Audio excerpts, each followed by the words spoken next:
15 കുടുംബങ്ങൾ ആത്മഹത്യയുടെ വക്കിൽ. വിശ്വാസവഞ്ചനയ്ക്കെതിരെ പ്രതിഷേധം. ദിവസങ്ങളായി അൽ മുക്താദിർ ജ്വല്ലറി ഷോറൂമിൽ ഉപവാസമനുഷ്ഠിക്കുന്ന 15 കുടുംബങ്ങൾക്ക് ജീവിക്കാനുള്ള നിക്ഷേപ പണം തിരിച്ചു തരാമെന്ന് പറഞ്ഞു പറ്റിച്ച് അപമാനിക്കുന്ന മൻസൂറിന്റെ ഹീനപ്രവൃത്തിയിൽ പ്രതിഷേധം. കേരളത്തിലെ മുഖ്യധാരാ മാധ്യമങ്ങൾ ആരും ഈ പ്രതിഷേധം കാണുന്നില്ല. തിരുവനന്തപുരത്തെ അൽ മുക്താദിർ ഷോറൂമിന് മുന്നിൽ 2 ദിവസമായി ബാനർ കെട്ടി പ്രതിഷേധമാണ്. പക്ഷേ ഒരു മാധ്യമവും ഇത് അറിഞ്ഞ മട്ടു കാണിക്കുന്നില്ല. ഇപ്പോഴും അൽ മുക്താദിറിൽ നിന്ന് പരസ്യം കിട്ടുമെന്ന പ്രതീക്ഷയിലാണ് മാധ്യമങ്ങൾ. അതുകൊണ്ട് തന്നെ 1000 കോടിയുടെ തട്ടിപ്പെന്ന് ടൈംസ് ഓഫ് ഇന്ത്യ കഴിഞ്ഞ ദിവസം റിപ്പോർട്ട് ചെയ്ത സംഭവം ഇനിയും മലയാള മാധ്യമങ്ങൾക്ക് വാർത്തയാകുന്നില്ല. അൽ മുക്താദിർ തട്ടിപ്പ് പുറത്തു കൊണ്ടുവന്നതും ചർച്ചയാക്കിയതും മറുനാടനാണ്. അന്ന് അൽ മുക്താദിർ മുതലാളിയുടെ പ്രതികരണം കൊടുത്ത് മറുനാടൻ വാർത്തയെ തെറ്റെന്ന് വ്യാജമായി പ്രചരിപ്പിക്കാൻ കൂട്ടുനിന്നവരാണ് മിക്ക മാധ്യമങ്ങളും. അൽ മുക്താദിറിനെതിരെ കേസൊന്നുമില്ലെന്നും പ്രചരിപ്പിച്ചു. പക്ഷേ ഇപ്പോൾ സ്ഥിതി മാറുന്നു. നിക്ഷേപിച്ചവർ തട്ടിപ്പ് തിരിച്ചറിഞ്ഞു. എല്ലാം പോയവർ സമരത്തിലാണ്. പക്ഷേ ആശ്വാസമായി ആരുമില്ല എന്നതാണ് വസ്തുത. മുഖ്യധാരാ രാഷ്ട്രീയ പാർട്ടികളും പാവങ്ങളുടെ പ്രതിസന്ധിയെ പിന്തുണച്ച് പരസ്യമായി രംഗത്ത് വരുന്നില്ല. വീണ്ടും അൽ മുക്താദിറിന് നല്ല കാലം വന്നാലോ എന്ന ചിന്തയാണ് ഇതിന് കാരണം. പക്ഷേ രക്ഷപ്പെടാനാവാത്ത കയത്തിലാണ് അൽ മുക്താദിർ എന്ന് മനസ്സിലാക്കിയാണ് പരാതികളിൽ പോലീസ് ഇപ്പോൾ കേസ് പോലും എടുക്കുന്നത്. കഴിഞ്ഞ ദിവസം തിരുവനന്തപുരത്തെ ഫോർട്ട് പോലീസ് 8-ലധികം കേസുകളാണ് തട്ടിപ്പിൽ രജിസ്റ്റർ ചെയ്തത്. ഒടുവിൽ അൽ മുക്താദിർ തട്ടിപ്പ് ഇംഗ്ലീഷ് പത്രത്തിലും വാർത്തയായി എന്നതാണ് വസ്തുത. കഴിഞ്ഞ ദിവസം ടൈംസ് ഓഫ് ഇന്ത്യയാണ് വിശദമായി ഇത് റിപ്പോർട്ട് ചെയ്യുന്നത്. അൽ Muqtadir gold and diamond group ഉൾപ്പെട്ട സ്വർണ്ണ തട്ടിപ്പുമായി ബന്ധപ്പെട്ട് ഫോർട്ട് പോലീസ് 10 കേസുകൾ കൂടി രജിസ്റ്റർ ചെയ്തുവെന്നാണ് ടൈംസ് ഓഫ് ഇന്ത്യ പറയുന്നത്.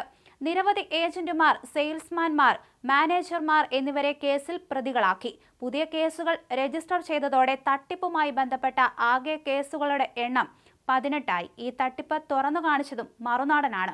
എന്നാൽ മറുനാടൻ മലയാളിയെ പരിഹസിക്കും വിധത്തിൽ പരസ്യങ്ങൾ നൽകുന്ന പത്രങ്ങളിലൂടെ മുതലാളി വിശദീകരണവും നൽകി. പക്ഷേ ഇന്ന് ആ മുതലാളിയെ കാണാനില്ല. ഇതോടെ പരാതികളും കൂടുന്നു. ഈ ഒരു സാഹചര്യത്തിലാണ് ടൈംസ് ഓഫ് ഇന്ത്യ വാർത്ത നൽകുന്നത്. മുൻനിര മലയാള പത്രങ്ങൾ ഇപ്പോഴും ഈ തട്ടിപ്പ് കണ്ടില്ലെന്ന് നടിക്കുകയാണ്. കേരളം കണ്ട ഏറ്റവും വലിയ സ്വർണ്ണ കുംഭകോണമായി ഇത് മാറാൻ സാധ്യതയേറെയാണ്. ഡിസ്കൗണ്ട് നിരക്കിലും പണിക്കൂലി ഈടാക്കാതെയും സ്വർണം വാഗ്ദാനം ചെയ്ത് വഞ്ചിക്കപ്പെട്ടതിന് 100 കണക്കിന് ആളുകൾ കേസ് ഫയൽ ചെയ്തതായി ഫോർട്ട് പോലീസ് പറഞ്ഞു. ജ്വല്ലറിയിൽ സ്വർണം നിക്ഷേപിച്ചാൽ മറ്റു പലർക്കും ലാഭവിഹിതം വാഗ്ദാനം ചെയ്തതായി ഫോർട്ട് പോലീസ് പറഞ്ഞു. പഴവങ്ങാടിയിലെ ജ്വല്ലറി ബ്രാഞ്ചുമായി ബന്ധപ്പെട്ടാണ് പരാതികൾ. സംസ്ഥാനത്തുടനീളമുള്ള നിരവധി ശാഖകൾക്കെതിരെയും കേസുകൾ നിലവിലുണ്ട്. നഗരത്തിൽ ഇതുവരെ റിപ്പോർട്ട് ചെയ്യപ്പെട്ടിട്ടുള്ള ഏറ്റവും വലിയ തട്ടിപ്പുകളിൽ ഒന്നായിരിക്കാം ഇത്.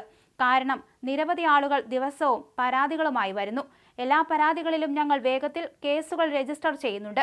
പരമാവധി തെളിവുകൾ ശേഖരിക്കുന്നതിലാണ് ഇപ്പോൾ അന്വേഷണം കേന്ദ്രീകരിച്ചിരിക്കുന്നത്, പോലീസ് പറഞ്ഞു.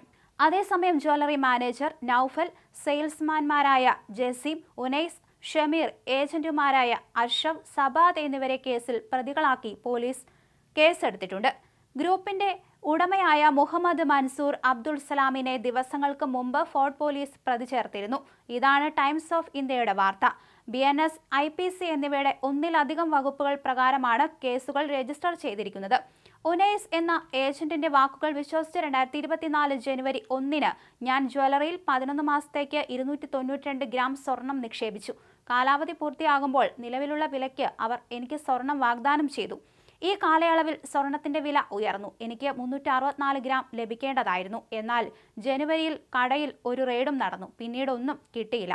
ചിറയൻകീഴിലെ ലൈല N 2023-ൽ 92 ഗ്രാം സ്വർണം നിക്ഷേപിച്ചു. വിപണിയിലെ സ്വർണത്തിന്റെ മൂല്യത്തെ അടിസ്ഥാനമാക്കി പ്രതിമാസം 9,000 മുതൽ 12,000 രൂപ വരെ വരുമാനം ലഭിച്ചു. ആദ്യ നിക്ഷേപത്തിൽ തന്നെ വാഗ്ദാനം ചെയ്ത ലാഭം വ്യക്തമായി ലഭിച്ചു. 11 മാസത്തിനു ശേഷം സ്വർണം തിരികെ ലഭിച്ചു.